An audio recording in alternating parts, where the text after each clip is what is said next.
Hello everyone, welcome to my channel Pooja economics and this is Pooja Saroha. तो आज हम NCERT class 11 chapter 4 का part number 2 कर रहे हैं, that is presentation of data.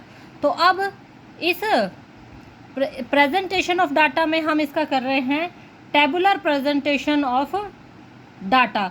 तो अब इसमें देखिए क्या है इसका मीनिंग, देखिए ये क्या है कि जब डाटा को टेबुलर फॉर्मेशन में horizontally and vertically table size में जो वो है अरेंज किया जाता है, तो that's called tabular presentation of data. तो it is also known as tabulation.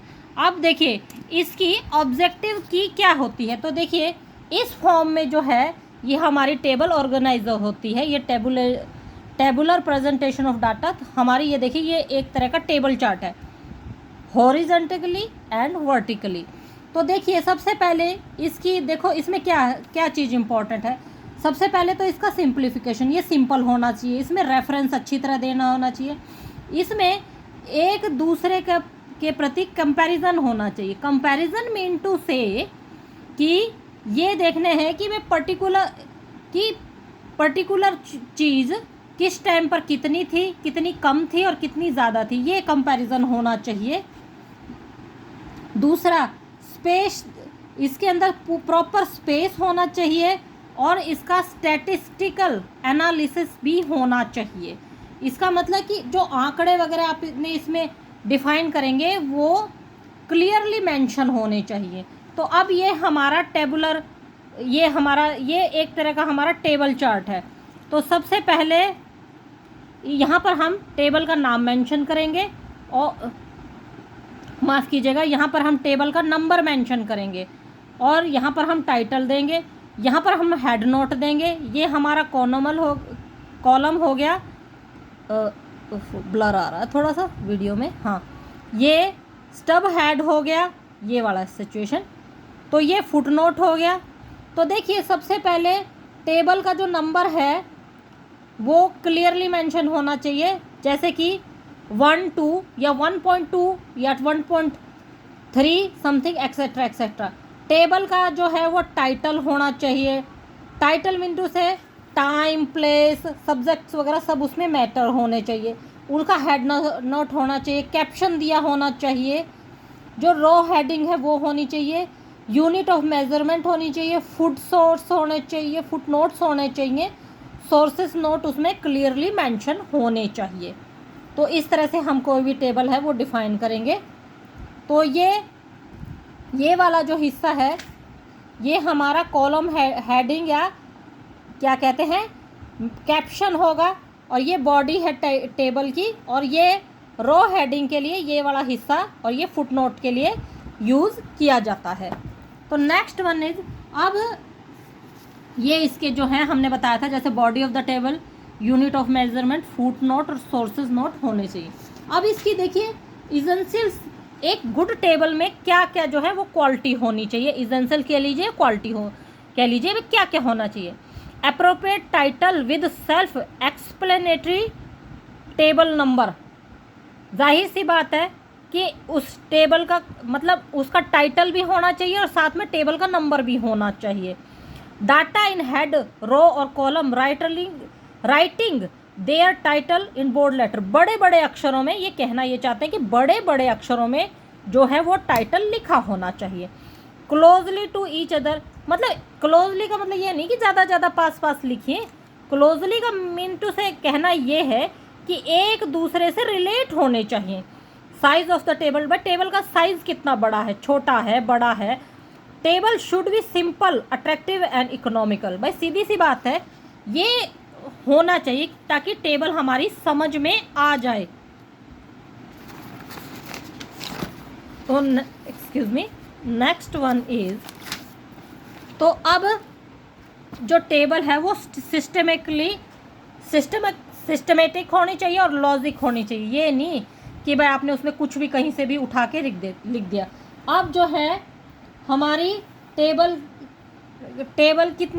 कितने पार्ट में क्लासिफाई की जा सकती है, या फिर ये कह सकते हैं कि टेबल के टाइप कितने होते हैं। सबसे पहले ऑब्जेक्टिव के रूप में जो में जो टाइप होता है सबसे पहले जनरल, इसमें है some subject without any analytical purpose. कुछ चीज़ें हैं ना, मतलब इसमें सेम, मतलब कि जो चीज़ें हैं ना विदाउट एनी एनालिटिक के उसमें यूज़ कर दी जाती है, मतलब कि ऐड कर दी जाती है, मतलब ज़्यादा एनालिटिक नहीं किया जाता। और स्पेशल पर्पस के लिए एक एक चीज़ डेटा एनालाइज किया जाता है, कंक्लूजन किया जाता है। इसको सिंपली भाषा में समरी टेबल भी कह देते हैं। समरी टेबल, इसको सिंपली भाषा में जो है समरी टेबल भी कह देते हैं।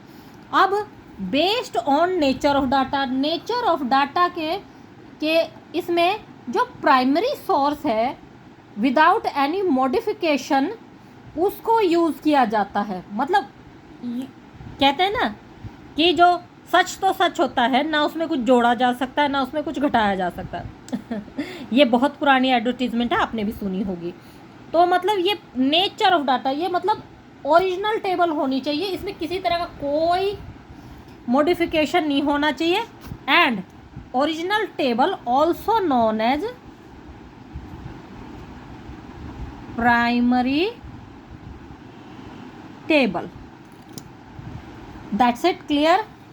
तो देखिए एक बात और, अगर आपको मेरा काम ज़रा सा भी अच्छा लगता है तो प्लीज़ मुझे फीडबैक ज़रूर दीजिए कि कहाँ कमी आ गई और कहाँ पर मैं सुधार कर सकती हूँ। तो हम अब नेक्स्ट चलते हैं ड्राइव्ड टेबल। तो ड्राइव्ड टेबल जो है इसमें ओरिजिनल डाटा के साथ साथ परसेंटेज और एवरेज भी इंक्लूड किया जाता है। तो अब इसको साथ में डेरिवेटिव टेबल भी कह देते हैं, ऑल्सो नॉन एज माफ़ कीजिएगा, डेरिवेटिव टेबल। इसको डेरिवेटिव टेबल भी कह देते हैं। Next one is based on extent coverage. सबसे पहले सिंपल टेबल। तो इस टेबल के अंदर है ना, एक ही मतलब किसी ग्रुप को सब पार्ट में डिवाइड किया जाता है। कैसे? तो अब इसको वन वे टेबल भी कहा जाता है। अब देखिए, मान लीजिए कोई पर्टिकुलर क्लास है, उसमें आर्ट्स कितने बच्चों ने ले रखा है, आर्ट्स विद मैथ कितने बच्चों ने ले रखा। हाँ, ये दोनों चीज़ें डिफरेंट होती है। कॉमर्स कितने बच्चों के पास है और कितने बच्चों के पास कॉमर्स विद मैथ है। तो ये हमारा सिंपल टेबल के अंदर इंक्लूड होता है। कॉम्प्लेक्स टेबल ये टू वे टेबल होती है।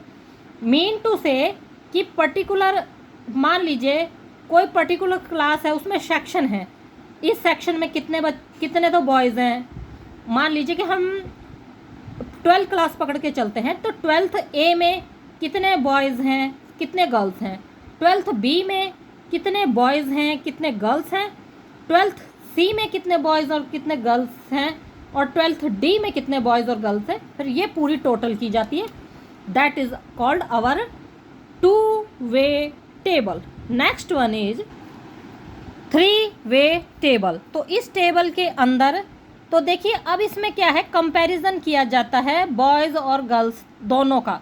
तो अब यहाँ पर इन्होंने क्या किया है कि 10th क्लास के बच्चों का ट्रांसपोर्ट ले दिया। कितने मतलब 10th क्लास में बच्चे हैं, उनके पास कितने बच्चे तो स्कूल का ट्रांसपोर्टेशन ले रहे हैं, कितने बच्चे प्राइवेट ट्रांसपोर्टेशन। प्राइवेट ट्रांसपोर्टेशन का मतलब साइकिल लेके आते हैं या उनके पेरेंट्स उनको लेने आते हैं। नेक्स्ट वन इज कितनी गर्ल्स हैं जिनके पास स्कूल का ट्रांसपोर्टेशन है और कितनी ऐसी हैं जिनके पास प्राइवेट ट्रांसपोर्टेशन है। इन सबको आपस में टोटल किया जाता है। तो देखिए यहाँ पे मैंने छोटा छोटा लिया 5 5, ये टोटल 10 हो गया, 2 और 3। हालांकि देखिए 10th में 2 लड़कियाँ नहीं होती हैं। तो ये टोटल मतलब समझाने के उद्देश्य से मैंने ये थ्री वे टेबल का यूज़ किया है। And last one is manifold table. तो इसके अंदर देखिए क्या है, मेंशन किया जाता है कि मान लीजिए किसी पर्टिकुलर स्टेट में कितने तो रूरल एरिया में कितने तो मेल एम्प्लॉय हैं और कितने मेल अनएम्प्लॉय हैं, कितनी फीमेल अनएम्प्लॉयड है और कितनी मेल मतलब फीमेल एम्प्लॉयड है। मतलब कितनी फीमेल काम कर रही है और कितनी बेरोज़गार बैठी हैं। और प्लस में जो अर्बन एरिया है उसको भी ले लिया कि वहाँ पर कितने तो मेल काम कर रहे हैं और कितने बेरोज़गार बैठे हैं और कितनी फीमेल काम कर रही है और कितनी बेरोज़गार बैठी हैं। तो उन सब का जो टोटल है वो हमारे मैनीफोल्ड टेबल के अंदर किया जाता है। ये लार्ज नंबर पर किया जाता है। सो हमारा ये टेबुलर प्रेजेंटेशन ऑफ डाटा यहीं पर समाप्त होता है। अगर आपको मेरा काम पसंद आता है तो देखिए मैं बोर्ड पर आपको इतना सब नहीं समझा पा रही थी, इसलिए मैंने कॉपी और पेन का सहारा लिया है। तो इसलिए क्योंकि बोर्ड पर मोस्टली आप लोगों को शायद नहीं दिख पाता, तो इसलिए मैंने कॉपी और पेन का सहारा लिया है। अगर आपको मेरा काम पसंद आ रहा है तो प्लीज़ आप लोग मुझे फीडबैक और दीजिए, और कोई भी क्वेश्चन या क्वेरी हो तो प्लीज़ मुझे कमेंट ज़रूर कीजिए। सिर्फ इकोनॉमिक्स रिलेटेड क्वेश्चन का ही जवाब दिया जाएगा। Thank you very much. फिर मिलती हूँ आपसे। स्वस्थ रहिए, खुश रहिए, धन्यवाद।